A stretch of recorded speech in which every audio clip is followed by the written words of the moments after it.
Welcome to episode 14 of Let's Play Civilization 3 Play the World. What we're doing now is we're building pikemen. My capital has become advanced enough through all its mines around it that it can produce a pikeman every 2 turns. So what I'm doing is every time it produces a new pikeman to send it out to one of the outlying cities. That way, good defense is shared all around. Alright, build an aqueduct there. That city's growing pretty fast for how far it is. Okay, this is an important screen. How powerful we are. I'm third after the Germans and the Celts. You might notice 2 of my neighbors, the Japanese and the Chinese, are much weaker than us, which is definitely a very good thing. It will certainly make me think about where I'll want to launch a war in the future.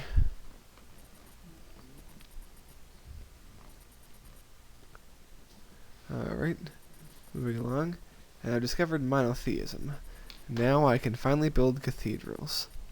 And since I'm a religious civilization, cathedrals will only take half as long to build as they would under ordinary circumstances, which is very nice.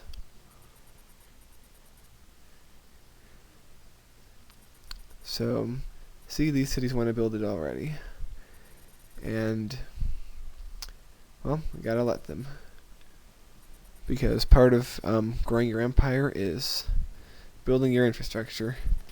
And while these cathedrals might seem like luxuries, they really do help your citizens. They keep them happy, which keeps them working, which makes everything run better. Definitely something you want to have.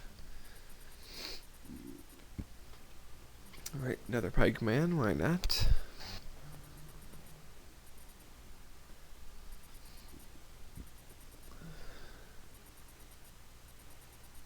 Alright, and here's something cool I do.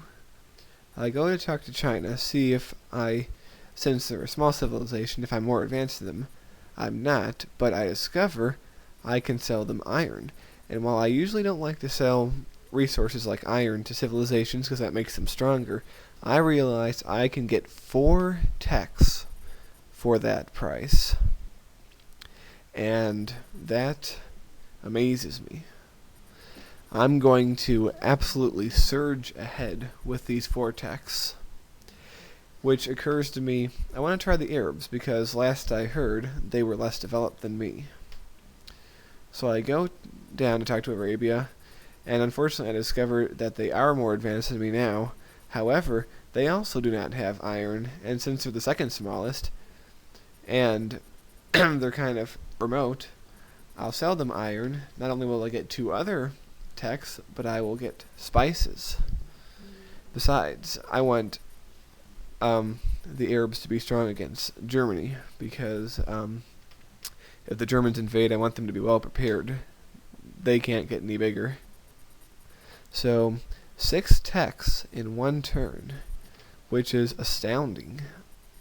That makes me very, very happy. And as you can see, one of the things I can build is a university. Now, a lot of things have improved with these 6 new techs, and I'll show you the tech tree in a moment here. And once it loads, see, these are the new techs we have.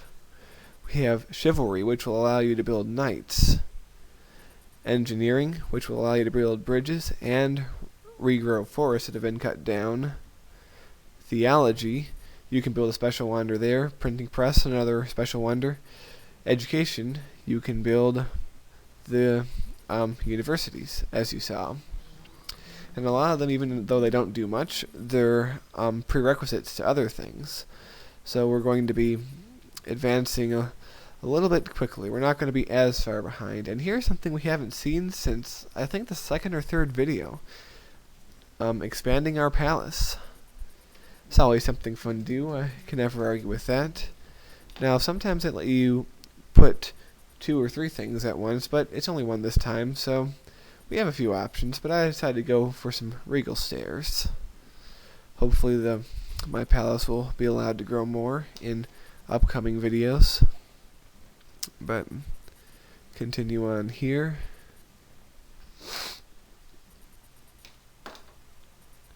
And build an aqueduct here. That city's kind of far-flung.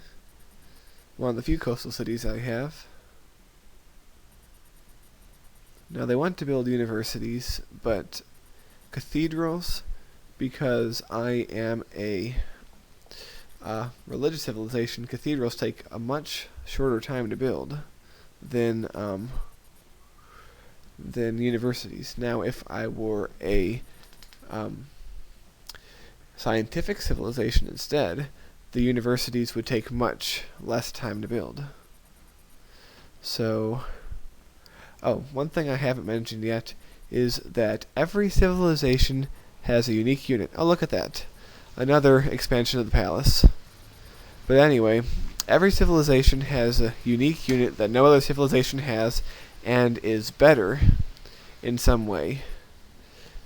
The Indians' unique unit is the war elephant. It replaces the knight. And I presume that since its stats are exactly the same as the knight, the only thing I can think that might be different is I think it is cheaper. Or, alternately, you can build it without the need for horses, because they're elephants after all. But, yeah, it's a unique unit, and if you win a battle with a unique unit, you can start a golden age. Or, alternately, you can start a golden age if you build a certain wonder. Now, the way we've been going is probably going to be the former, rather than the latter. That will begin that. And we'll get rid of this spearman. I mean, he only had 3 hit points anyway, and we have plenty of units in that city to defend it.